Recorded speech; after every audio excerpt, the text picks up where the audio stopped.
Hello, hello, good afternoon. Welcome, welcome. Thank you. We're gonna be starting in just a couple minutes. I think we're just waiting on one or two possible extra teachers joining us. This is our second kind of info session for those who weren't able to attend the first one, and to give a little bit more information about our programs, because we have actually had some happen since our first info session. So we're really excited to have you join us. So hi, Chris. Hi, Kelly. Hope everything at school has been going okay. I know you all are probably getting that Google Meet and Zoom fatigue. I can tell, I can see, I can sense it even from a distance. Oh, it's really real. Well, you know what, while we're waiting, I'm curious. I know the schools and districts are, in some cases, changing. The phase back to school is kind of starting in different places. So just curious, Kelly, if you want to share what's going on at Bodine and, what the latest has been in terms of the phase back. Well, we're still virtual for right now. We are preparing to go back whenever it's safe to go back, whenever the CDC and whenever the school district allows us to go back. We are preparing for that. We are getting information on how to do work with our students face to face, as well as hybrid, as well as virtual. So it's we're just waiting on it. We're just waiting on everything to happen. Yeah. And Chris, what school are you representing today? The Cardinal O'Hara. Oh, Cardinal O'Hara. Awesome. And what's the, are you all fully virtual right now as well? No, we started this year with a hybrid model. Okay. And so we've been doing that ever since, which, it's always taking some adjustment, but it's something that everyone seems to be responding overall well to, making it work. Okay, yeah. I know for the school district of Philadelphia, I think that's going to be the next step back, right? Is that hybrid with, schedules that alter on different days. So not everyone would be in the building. Of course, everything could change and is definitely probably going to change, but we're just going to keep on going ahead with the information we have and hope that, we can get this virus under control at some point, right? Wonderful. Well, listen, let's go ahead and get started for this evening. I'm going to share my screen here. And here we go. You guys can see that okay? Give me a thumbs up. Yeah, awesome. Okay.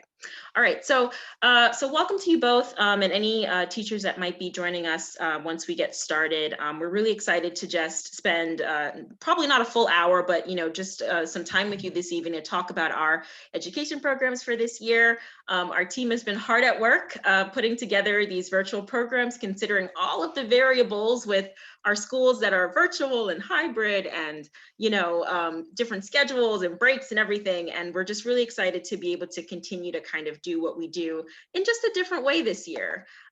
So to start things off with introductions, I'm Kristen Hutchinson, Vice President of Education at the World Affairs Council. I'm joined by my colleagues. I'll let you each introduce yourselves as well. Sure. Good afternoon, everybody. My name is Eric Londaka. I'm the Director of Student Programs at the World Affairs Council, and I'm really excited for you guys to join us today. Hello, my name is Casey Trapp. I'm the Associate Director of Student Programs. I recently just moved out of our Bodine liaison role, so I see that we have a Bodine teacher here. Nice to meet you. I'm really excited. I just got back from maternity leave on Monday, so I'm excited to get started, and I think we have a really great selection of programs this academic year. Yes, and we're excited that our little team has grown by one this year, right, Casey? So to kind of kick things off with an introduction to who we are, I know you may or may not be very familiar with, who we are as an organization, but we are a private nonprofit educational organization dedicated to engaging and informing people of all ages on matters of both national and international significance. We have the mandate that in a democracy, agreement is not essential, but participation is. And we have a mandate as well that democracy demands discourse. So we do that through a couple of different programming buckets, one being our membership and programming department, which works directly with our our corporate members, our foundation members, also the general public, to increase their understanding of domestic and international issues. In doing that, we essentially assist the corporate and professional leadership of our region to meet the challenges that are posed by globalization, by just current events, informing people what's going on with the world. And that helps them meet their own objectives in terms of client and staff development. And of course, the outreach to our schools is really an integral part of that as well. And the third key point in what we do is why you all are here, which is that we help to prepare high school and middle school students to become globally aware citizens. And of course, we serve as a resource to teachers as well. So we'll talk a little bit more about our education programming in just a second. But before we do, just some photos in terms of, what we like to call our educational legacy. So you'll notice there's some photos of our past speaker events. Also, some photos from our early days when we founded Bodine High School as a partnership between the World Affairs Council and Bodine and the school district in 1981. I love that photo because I think that was an exchange between like Brazil and maybe Germany in the year of 1988. So that's kind of cool to see. And some photos of our simulation programs from the 60s, which is really cool to see as well. The topics that we analyze in Model UN and the hairstyles have changed, but the mission of what we do certainly hasn't. And I know there's a photo there too of our of travelers, probably in the 50s or 60s as well. And that's really cool too, because I think a lot of people don't know that we have a travel department, but that's another bucket of what we do. Of course, travel is grounded for the foreseeable future, but I know when travel returns, there's going to be a pent-up demand when it's safe to do so for folks to have substantive travel experiences with us overseas. So moving right along to present day, some fun photos here as well of our students at speaker events. I know we've had students from Cardinal O'Hara and Bodine attend these events in person in the past. One of the great things about, or I shouldn't say great thing, but one of the sort of shining, I guess, opportunities that the virtual environment has now is that our programs, our speaker events are now webinars. So, sometimes in the past, students and teachers couldn't get downtown to attend a lecture from, a current head of state or a governor or a scholar from the area. And now you can just kind of click from, the comfort of your living room. So we hope that, as members of the World Affairs Council, you all will spread the word to your colleagues and your students to join us for these virtual webinar events, because they're kind of like ongoing professional development for you. And we have an exciting lineup of speakers every, season. And I know our fall season is shaping up right now to be just the same. So some more photos there of our, in-person simulation programs from the past. Obviously, our team has been working on adapting these to the virtual environment, and we're really excited about the opportunity that entails. And we'll talk a little bit about that in a couple of seconds. So before I turn it over to Eric to talk about the faculty advisor role, I do want to share a little bit about high school membership, because that is exactly the reason why you all are here today, to talk about how you can take advantage of your high school membership. And the way the education department works is that partner schools or groups will register to be members with us, and that gives them access to our entire suite of programming. And one of the differences for this year, as opposed to previous years, is that we have even more programming to offer with varying levels of preparation. So we're hoping that that makes it a little bit easier for you all as faculty advisors to choose programs that, will work with your schedules, will work with whatever time you have to devote to having your students as a part of our program. Traditionally speaking, we only had, speaker events and our in-person simulation programs to offer. But this year we have these 3 new offerings, which Eric will talk in detail about. Membership opened in August, and I think we have, how many schools so far are members, Eric? It's probably maybe around 15 or so.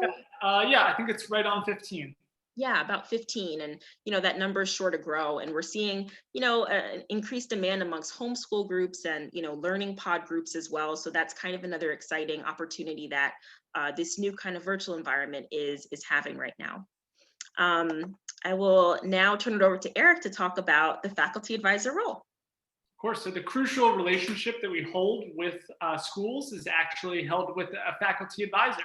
anyone from a social studies teacher to a guidance counselor to an administrator at schools. This is really our entry point to the students. So as council staff, we develop curriculum and programs to work with your students on, but we utilize the faculty advisor to really distribute a lot of information and make sure that students are well prepared for our programs.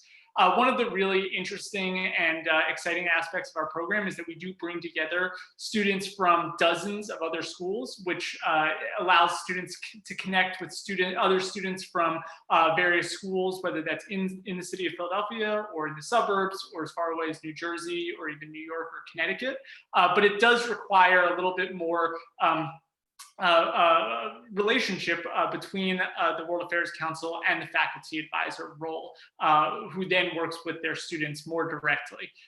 So as a faculty advisor, one of your main responsibilities is to recruit students for our programming. So finding those students who are interested in global affairs and international relations, and who are really, passionate or interested in learning about these types of global issues and global solutions as well.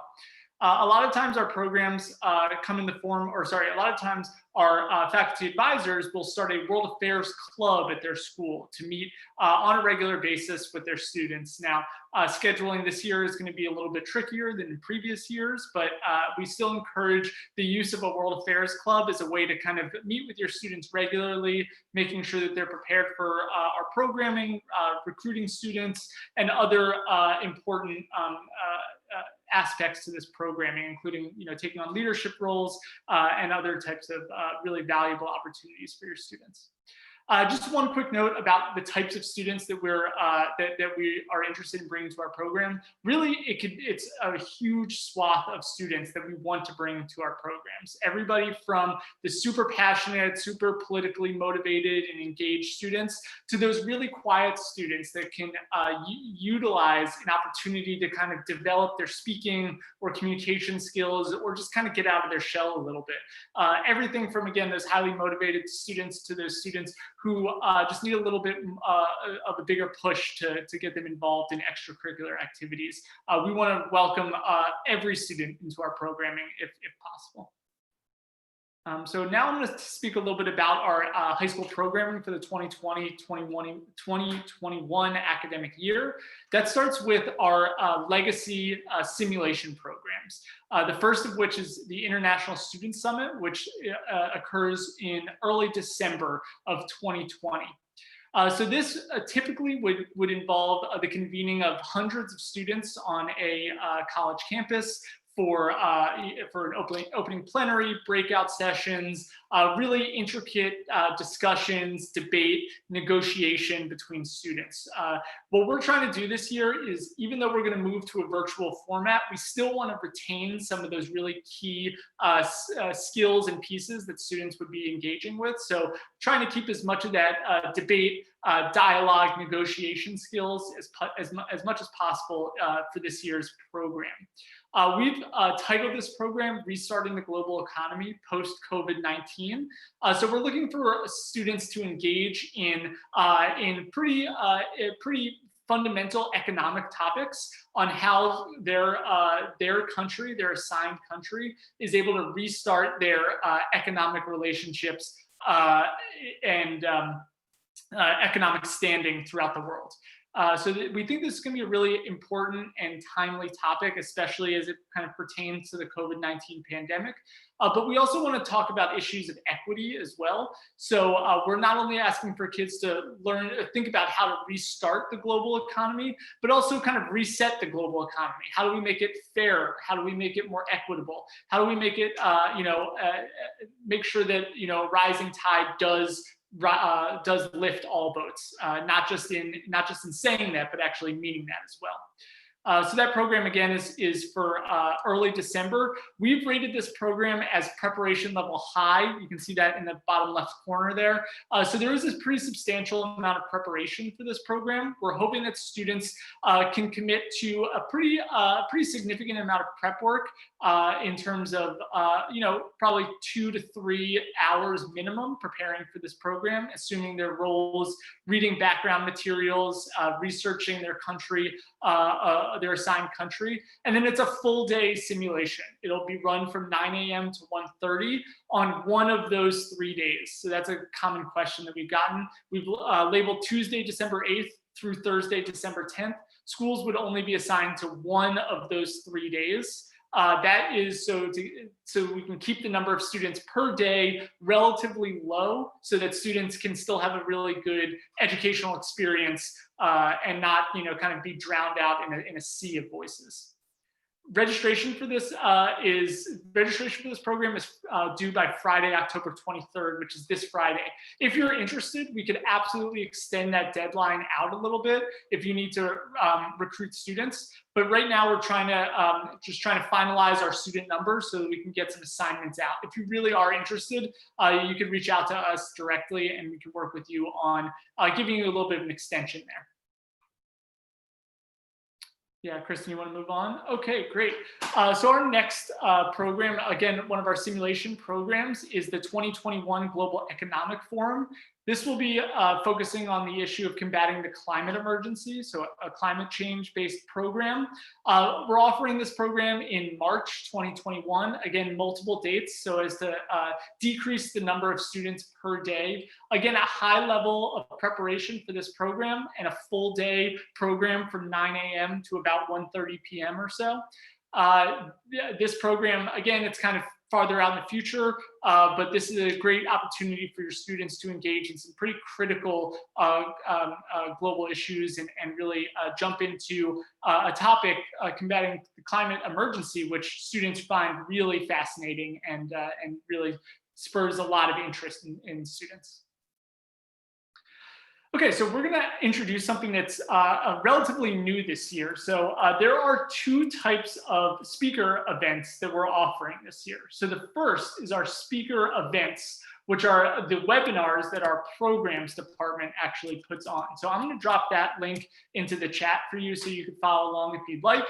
But our programs department puts on speaker programs in the form of webinars this year, which brings very high level policymakers, politicians, policy practitioners to speak to our adult audiences. So our generally, 35 and above, but mostly kind of like 60 and above audiences to really study some critical global issues. As you can see from our events coming up, they kind of span a broad range of the political, cultural, and international issues that are confronting our country right now. So that is our speaker events programs that we put on.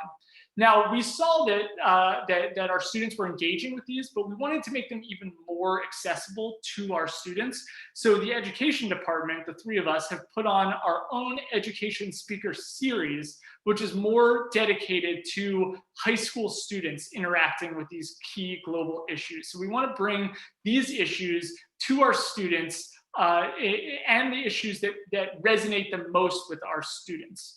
So we have planned this series to occur on the last Wednesday of every month. So next Wednesday, October 28th, we're having our next speaker series. Really interesting, we're going to be looking at the foreign policy platforms of President Trump and Vice President Biden in the lead up to the general election on November 3rd. So we think this is a really good opportunity to cover topics of around the election, but specifically focusing on the foreign policy platforms of those 2 leaders. Again, we're trying to bring academics and policymakers and policy practitioners directly to your students, but to speak more directly to your students rather than an adult audience. Access to both of these types of programs are complementary with a high school membership. So signing up for that high school membership gives access to complimentary tickets to both sets of speaker series and speaker events. Kristen, anything that I missed on that before we go on to the next slide? You know, the only other thing I was going to add was that we have a unique opportunity now where a high school student who is a member of the council will be asked to ask the final question during our webinar events now. So we're really excited. I think the first program we had a student from, was it Masterman, Eric? Yeah. That asked a question, and so they have to, prepare a question. They unmute their screen, unmute their microphone, and they're able to ask the last question of whoever the speaker is. And I know we have, ambassadors, and scholars and policymakers, like Eric said. So it's a great opportunity for your students, and we'll constantly have these opportunities as we go on throughout the program year. Yeah, and just a quick note on this also, this is a very light lift in terms of your responsibility and your students' responsibility. Sometimes we publish like a bio or like maybe an article or two written by our speaker, but really there isn't a ton of preparation that has to go into these. It's a relatively light lift for you and your students to join and participate. So another exciting aspect of those programs. Okay, the next one is our student debate series. So this is new this year as well. We conducted debate. We run a summer camp every summer that touches on, it's a week-long summer program for high school students. And every year we have a debate program. And so we thought, well, this year with education being a little bit different than previous years, why not incorporate a debate series that works really well in a virtual format into our yearly curriculum. So we're going to do a debate series 3 times this year. We had our first debate actually in October last week, and it was on isolationism versus internationalism, how the United States should interact with the global community post-COVID. It was a really interesting debate. Students had to take positions that they either previously agreed with or disagreed with, but had to formulate really strong arguments. And we were really thrilled about how that program turned out. We offer that as kind of like a medium lift. Students do need to prepare a little bit, but ultimately not as much as our kind of full day simulation programs. We also have a panel of judges who award based on outstanding speaker performances. So a really exciting program. We're going to be hosting 2 more debates throughout the year, both in 2021, I believe February and April of 2021. So a little bit of time before the next ones as we really gear up for that ISS program being our main fall objective in the high school programs. And then finally, we have a really exciting opportunity to partner with an organization called I Thrive Games. There's a huge movement right now for kind of the gamification of education systems, and that's what I Thrive attempts to do. They put students in an innovative role play scenario where students have to internalize the roles of a variety of different policy leaders and politicians and make really critical, tough decisions as information develops. The first program that we're offering is called Lives in Balance, and students serve as government officials who have to balance the reopening of states' economies versus critical public health issues. So a really interesting opportunity for students to kind of weigh the pros and cons that a lot of our politicians are making on an everyday basis. This is a really interesting program. It is about a 2-hour-long program or so, sorry, an 1.5-hour long program or so. The actual simulation is about 45 minutes. And then there's about 45 minutes of prep and debrief that we are happy to work with your students on as well. So it's about an 1.5-hour long program package in total, excuse me, in total. And we would be willing and happy to facilitate that entire 1.5 hours with your students. Currently, the simulation is limited to only 6 students per simulation, but we're happy to run multiple iterations of that simulation. Kristen, you have a trailer, I believe, right? I do, yeah. Let me pull this up. So it'll be about, I think it's about 3 minutes long. And I'll hit play and just give me a thumbs up that it's coming through and showing up well on your end. Okay, here we go.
world is facing a serious virus pandemic. But there is hope. The United States is slowly reopening. You will be playing a fictional character, either a governor or a member of the federal government. Your responsibility is to protect the health of the American people and to save your state and the nation from economic collapse. The fate of the country is in your hands. You are a member of the Southwest States Coalition, California, Nevada, Arizona, and New Mexico. You will be joined by the Deputy Secretary of Commerce and the Principal Deputy Director of the Centers for Disease Control, representing the federal government. The Arizona and Nevada governors are unveiling a daring plan called the Bubble. This plan will bring Major League Baseball to Arizona and the National Football League to Nevada to play in empty stadiums. Will California and New Mexico support the Bubble plan? How you're choosing to deal with it, it's going to hurt my people a lot, especially just because it may be a little bit better for your people. I think we should think of the nation as a whole. Will this plan help or hurt the country? Sure, you can bring the economy by doing this, but think of the long term. Are the states in control? Should we close our borders? Chirp, everyone is saying that Nevada and Arizona governors are being reckless and premature and dangerous. How will the federal government respond? And hear that you have not actually met the guidelines for entering phase 2. You decide. This is better than anything we've done for school. It's a lot better for learning different kinds of things. Yeah, we're more involved and engaged.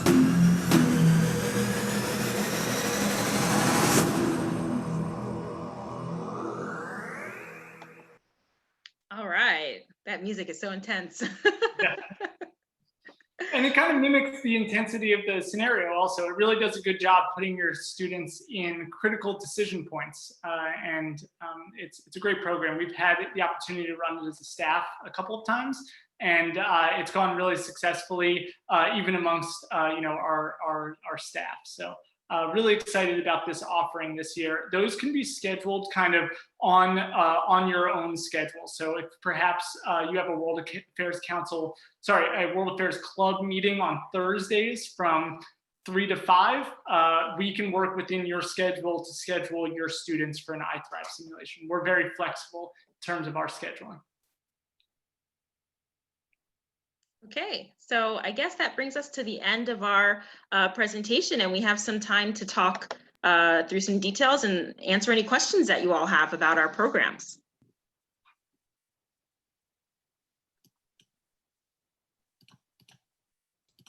I just wanted to know, do you offer to other schools? Like, what type of schools do you offer this program to?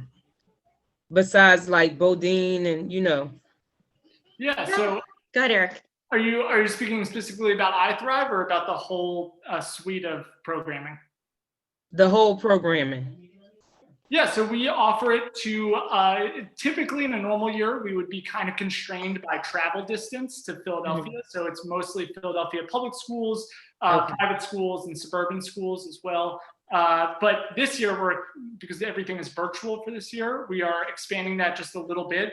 But the vast majority of our schools are still Philadelphia public, private, or parochial schools, with a few suburban schools as well.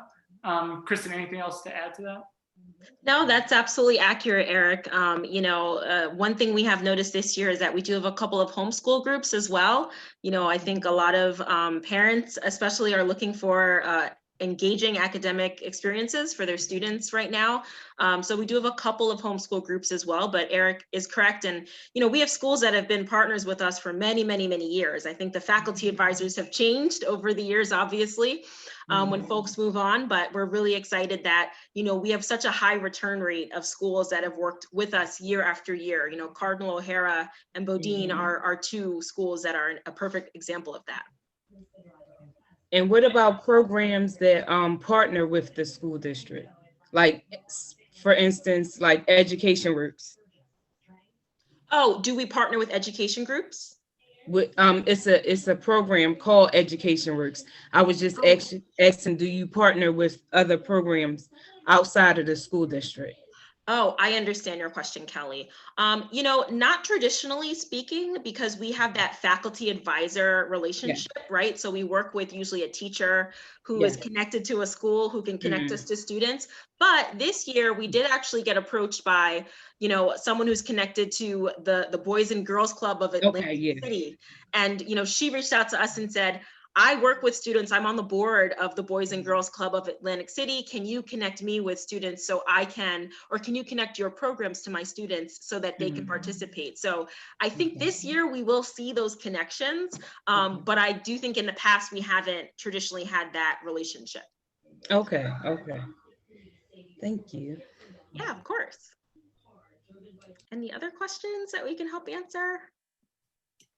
Yeah, so this was a good presentation to watch. I'd actually also seen the recorded one, which had much of the same information, but there were some differences. But I'm coming into the World Affairs Club at Cardinal O'Hara a little behind the eight ball because there was a little bit of struggle finding someone to replace her. I think it may be that the person traditionally who was the faculty advisor for that group was someone who was stepping back because of potential exposure to the virus. And so since I'm coming into Cardinal O'Hara for my first year there, are there any additional resources that would be helpful for me to get familiar with things that, Cardinal O'Hara has done in the past or other schools in general have done in the past with the World Affairs Council of Philadelphia? That's a great question. And, I'll let my colleagues chime in as well, but I know one great place to start is with the students who have done our programs before, right? So they, have familiarity with who we are, the World Affairs Council. So if you have underclassmen that have done our programs before, we can actually also look up on the back end here and let you know what underclassmen have done our programs before. So you have like a little list to start hitting the ground with in terms of recruitment. But one of the things that we also want to kind of be cognizant of is the fact that we have so many teachers that are brand new to the program, but also teachers that have been doing our programs for a really long time. So we can also try to connect you with a faculty advisor from another school if you're interested, and try to see if there's any way to kind of share resources. We have some teachers that have done our programs for 5-10 years, and they'd be more than happy to kind of help you kind of as you get into this new role this year, Chris. And yeah, do you guys have any other thoughts on how Chris can kind of get going with his group at Cardinal O'Hara? Yeah, I would say that recruitment is always the most important thing, getting interested students. As Kristen said, and I was looking it up, I was looking at your previous students that have joined the World Affairs Council programming.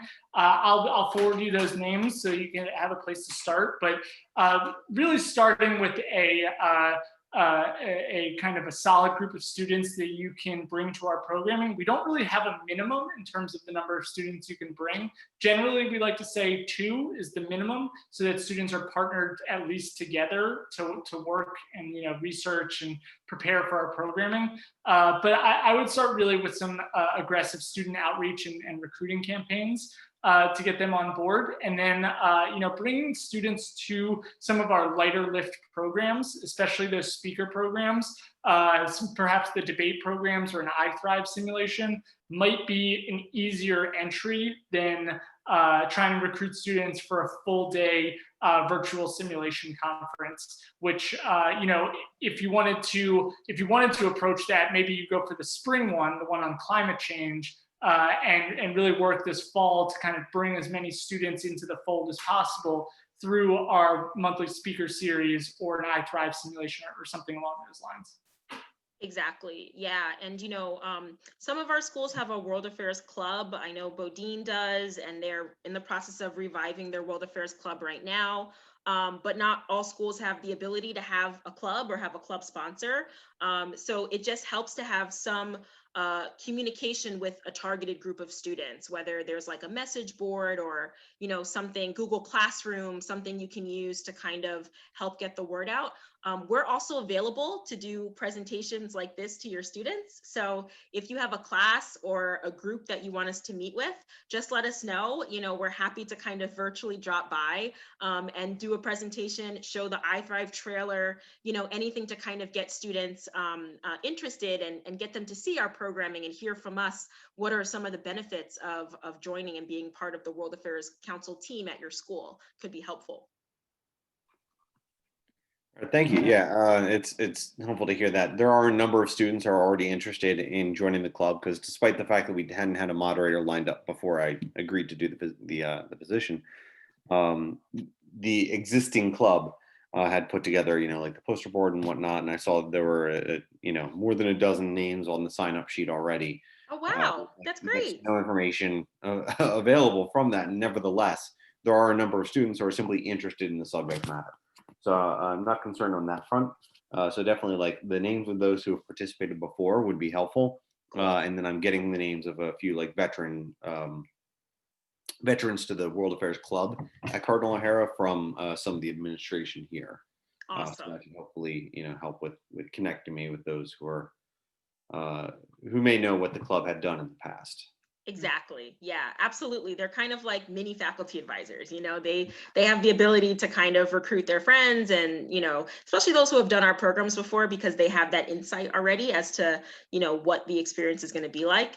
You know, we have these new offerings this year, but I think the great part of that, like Eric alluded to, is that some of them are very low lift in terms of preparation, right? You know, you can attend a speaker series program from the comfort of home, and, you know, you don't have to do much besides just read a little topic description and a short bio of a speaker.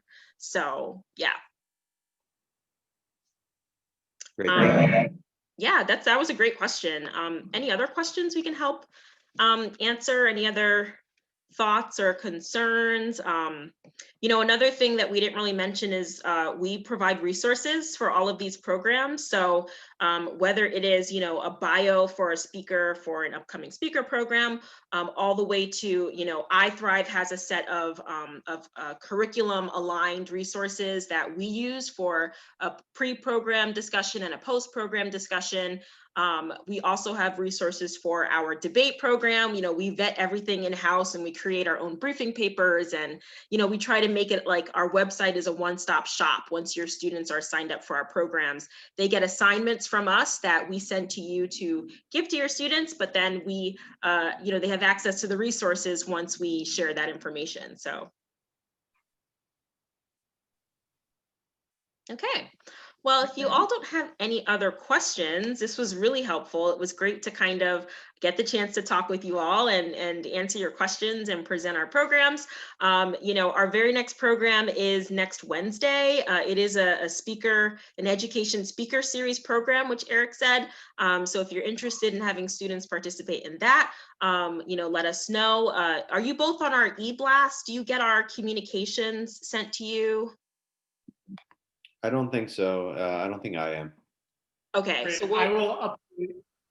I'll make I sure. don't think so either. Kelly, do you get our e-blasts? I'm not sure. I don't think so either. Okay. You want me to drop my email in the chat?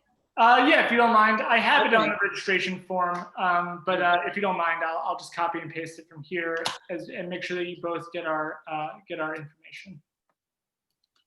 Great. Yeah, those e-blasts go out every like Tuesday or Wednesday, and it's a nice one-stop shop for, you know, what program is coming up and like the registration links and deadlines. So we'll make sure that you all are on those communications so you get them. And yeah, that's pretty much everything. I think we covered everything, and we'll share this recording with you all. I know it was different from the first one, so we'll share this with you all, the slides as well. And yeah, we look forward to having you participate in our programs this year. And please let us know, you know, if you have any opportunities for us to advertise directly to your students, just let us know. We're available to do that as well. I have one more question, actually. Yeah, ask away. The speaker series, you mentioned the upcoming one is on Wednesday. Are those always on Wednesdays? They are for now. We're trying to schedule them for the last Wednesday of every month, but I know in November and December, those days might change just because of the holiday breaks. But yeah, they are going to be on the last Wednesdays of every month in that 4 to 6 time frame. The actual webinars, like the speaker events, are on different days of the week. They're not always on Wednesday afternoons. Okay. If that's helpful. All right. Thank you. Yeah, of course. Okay, I think that covers everything. We've got your emails, so yeah, just let us know if you have any other questions, and we look forward to being in touch with you and working with your students this school year. Thank you. Thank you very much. Thank you all. Have a great evening. We'll talk to you later. All right, thank you. Have a good evening. Bye.